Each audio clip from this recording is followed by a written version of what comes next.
Hello, friends, fellow Canadians. I'm Christopher M. Michaud. Welcome to the podcast. This is The Canadianist. This episode is part of our ongoing series, The New Canadiana. Over the past few episodes, I've been sharing real conversations with everyday people, not pundits, not professional commentators, just Canadians talking honestly about what it feels like to live here right now.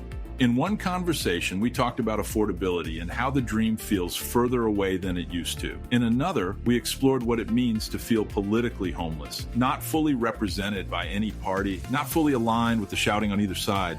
There's a theme running through all of it. People aren't necessarily radical. They're unsettled. They're trying to make sense of the moment we're in. And this latest conversation added another layer. The gentleman I was speaking to works in technology. He's not someone standing outside it throwing criticism. He builds in it. He understands it. And he said something that caught my attention. He said the more technology gets involved in our lives, the less we actually communicate with each other. Not message, not post. Communicate. And then he said something even stronger. He said, shame is gone. That word hung there for a moment. We've always had people who behave badly. That isn't new. But there used to be a kind of social boundary, a sense that someone you respected might see what you were doing. Your parents, your neighbors, your elders, even your kids. There was a quiet voice in the back of your head that asked, if my family saw this, would I stand by it? Shame isn't always a negative thing. There's unhealthy shame, yes, but there's also the kind that keeps a society from tearing itself apart. The kind that reminds you you're accountable to more than just your own impulses. Online, something shifted. Social media empowered people. It gave people a voice who didn't have one before. That part is good. That part matters. There are people who use it thoughtfully, carefully, responsibly. But it also handed a megaphone to anyone who suddenly realized, look what I can do.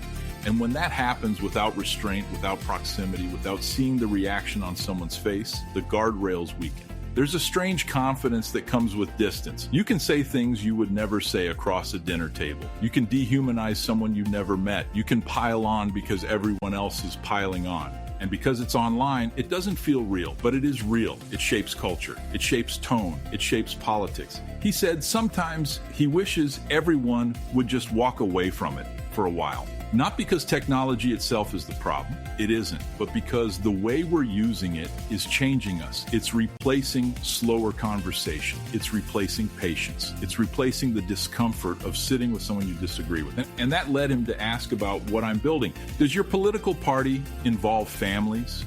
Does it involve kids?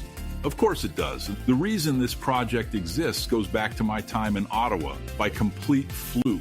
And I write about this in my series, The Canadian Century Revisited. I ended up living in a house owned by a Canadian diplomat who was serving overseas. I rented it while he was deployed. And during that time, I lived kitty corner from the Prime Minister's residence and the Governor General's residence, close enough that politics didn't feel theoretical. It felt immediate. In the aftermath of COVID, when things were starting to wake up again, my wife said something practical. She said, you're trying to reach people, but no one's really gathering the way they used to. Drive Uber, they'll get in the car. You'll have real conversations again. And she was right. I had staffers from different offices. I had members of parliament from different parties. I dropped off a private chef to the home of the official opposition leader. I had one of the top aides to the Governor General in the back seat. I even had the press attaché from the American Embassy in Ottawa. I had lobbyists. I had people working around contracts and grant programs. And what struck me wasn't power, it was tone. There's a difference between how people speak at a podium and how they speak when they're just another person in the back seat of a car.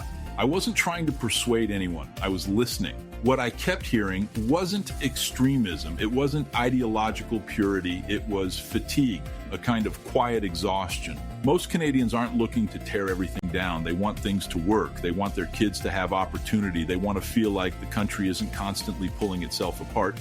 But our political culture is sharpening. It's becoming more binary. You're expected to choose a side and defend it, even when you don't fully agree with that side. After every election, a large portion of the country feels alienated. That doesn't build cohesion. It deepens resentment. So the question became, how do you shift that dynamic? Not by shouting louder, not by picking a tribe, but by restoring balance, by creating space in the middle where people can think, disagree respectfully, and still work together. A place where moderation isn't mocked and compromise isn't treated like surrender. At the end of the conversation, the gentleman looked at me and said, "We need fresh politics. This is getting out of control."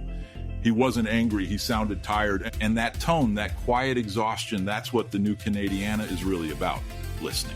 Because beneath the noise, beneath the algorithms, beneath the shouting, there is still a Canadian instinct for pragmatism, for moderation, for working things out instead of tearing each other down. That instinct hasn't disappeared. It just needs somewhere to stand. I'm Christopher M. Michaud. I'm a Canadianist. And if this resonates with you, I invite you to continue the conversation at thecanadianist.news. And to find out more about the United Canadian Centrists and our vision for Canada's future, visit uccparty.ca.